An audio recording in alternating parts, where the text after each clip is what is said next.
So I wanted to play Brian Hayman's TED Talk. So Brian Hayman was going to be the other resource person. Friend of mine from Toronto, jazz pianist. He and I did some of the same sort of stuff with organizations and leadership. And he headed up the house band for Jazz Vespers at St. Jude's in Oakville. And so just after we got the project started, he was diagnosed with cancer and then multiple locations of cancer, and so he died last October. But he'd done a TED Talk, and so we're going to play that. And it picks up, Brian's another one of these ones who talks about jazz as conversation. And so the key to the TED Talk is conversations.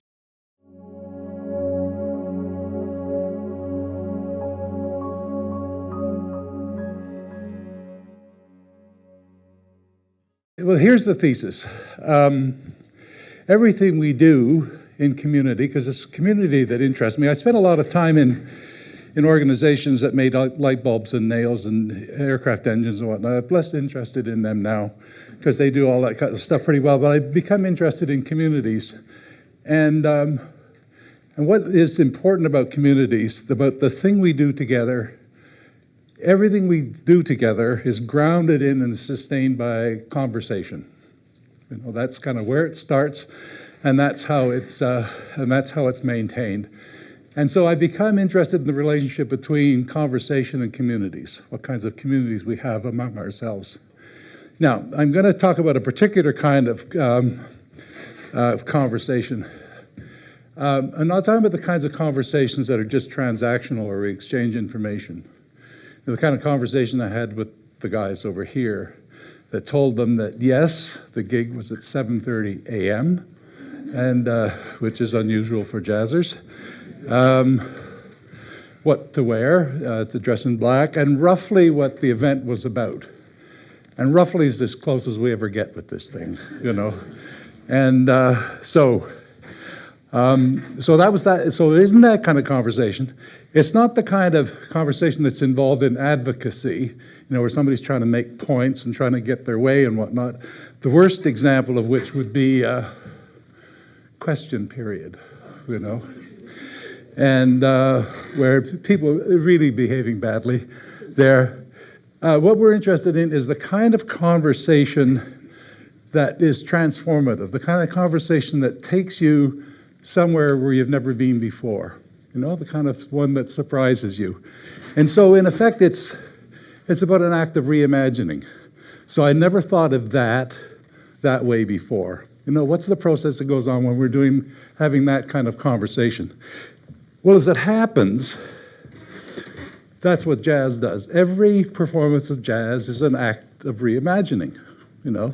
So what we're going to do in a few minutes is to take something very familiar like Autumn Leaves and reimagine it, you know. So we're going to say, so we'll play Autumn Leaves like it's never been played before, and that's the act of reimagining.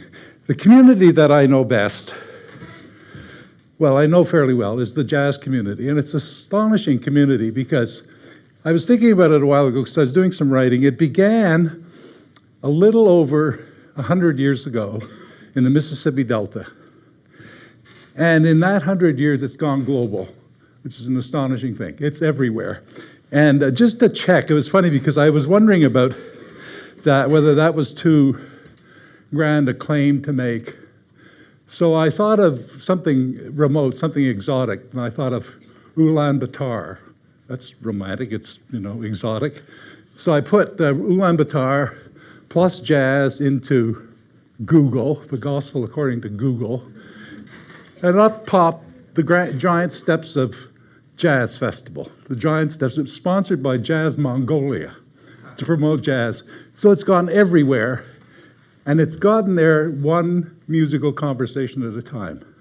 It went global without the benefit of a strategic plan, without a vision, without a mission statement. It got there. without executive oversight, without a governance system. Just a group of people getting together, one conversation at a time, and it's gone global. It's astonishing. So that's the kind of conversation we want to explore today. So here's what we're going to do. You're going to work. You guys are going to do something because you're going to get involved, which is where I lose complete control of the time of this thing. We're going to make this music. We're going to reimagine Autumn Leaves. And I want you to pay attention to what we're doing because we're going to talk about it. And I'm going to ask you what you noticed. So notice stuff, okay? And then I'm going to ask you to talk about it. And please, we've only got 18 now, probably 15 minutes. So I don't want paragraphs of observations, okay? Just pithy little comments would be perfect. So, all right, that's what we're going to do. We're going to do that now. Okay, so this is reimagined. What did I say it was? All right. Who wrote it? Do you know who wrote it? Oh, well, uncredited. We're rewriting it. Pardon? Want us to Google it? Google it. Cool. Okay, and what I'm going to do is I'm going to ask Colleen and Chris Banks to start this conversation. Okay, so they're going to start the conversation, and then Tim and I will, well, at some point, we'll join them. So not too fast, though, eh, guys?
So, what did you notice? What did you see?